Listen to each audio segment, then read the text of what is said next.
Hello, comment tu vas? Bon, j'espère que ça va, même si j'entends pas ta réponse. Aujourd'hui, on est vendredi, jour où tu ressens toute la fatigue des journées précédentes. Soupir. Tu me suis peut-être dans les transports en commun ou tu es déjà arrivé chez toi. Si c'est le cas, détends-toi, enlève tes chaussures et on est entre nous. Tu peux enlever tes chaussettes aussi. Thank you very much. Ici, on voyage sans stress et sans bagages vers deux univers totalement différents. Est-ce que tu es prêt à les découvrir ce soir? Ben c'est parti.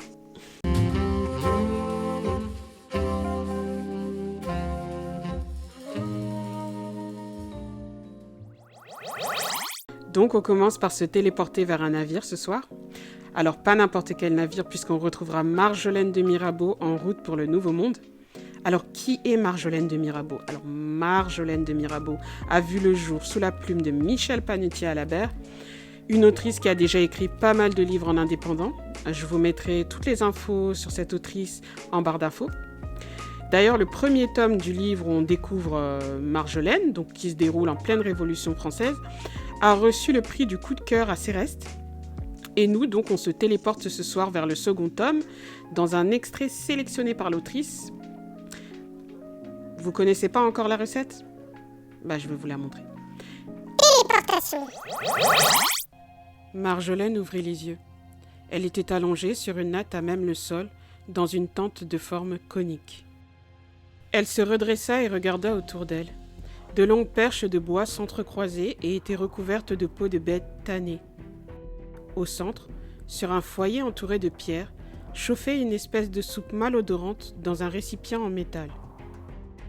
Soudain, elle remarqua accroché sur l'un des troncs 2 touffes de cheveux sur un morceau de cuir chevelu sanguinolent. Elle fut horrifiée. Il lui sembla reconnaître la chevelure brune de Joaquin et celle grisonnante de leur cocher. Elle souleva la peau flottante qui fermait le tipi, espérant prendre la fuite. Elle regarda avec précaution ce qui se passait à l'extérieur. Il y avait une autre tente qui lui faisait face et, entre les deux, une femme entretenait un feu. Cette indienne, enceinte de près de 8 mois, portait un large morceau de cuir autour de ses reins, qui descendait jusqu'au milieu de ses cuisses. Avant de quitter cette aventure du XVIIIe siècle, sachez que Marjolaine de Mirabeau en Pennsylvanie est actuellement disponible sur Amazon.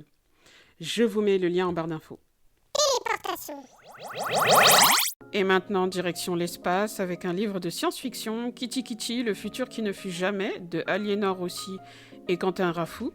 Donc ce sont des auteurs très sympathiques, avec un site hyper divertissant. Vous avez par exemple des scènes du livre en BD.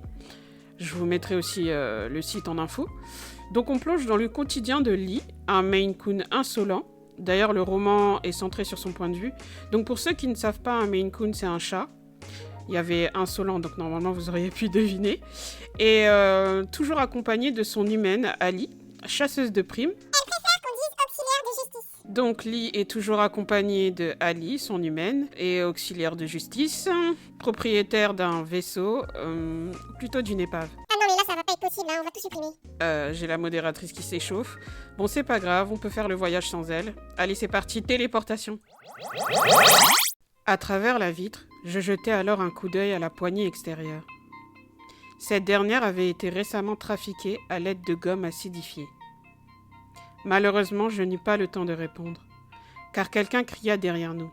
« Tout le monde reste à sa table, bien sagement. Ceci est un hold-up, messieurs, dames. » Le malfaiteur se tenait debout sur le comptoir, les jambes arquées pour ne pas récolter son lot de toiles d'araignée.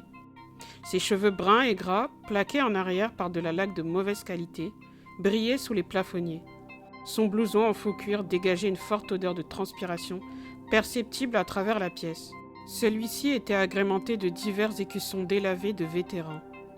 Il était rentré par l'autre porte donnant sur le motel, ou bien par l'arrière-cuisine.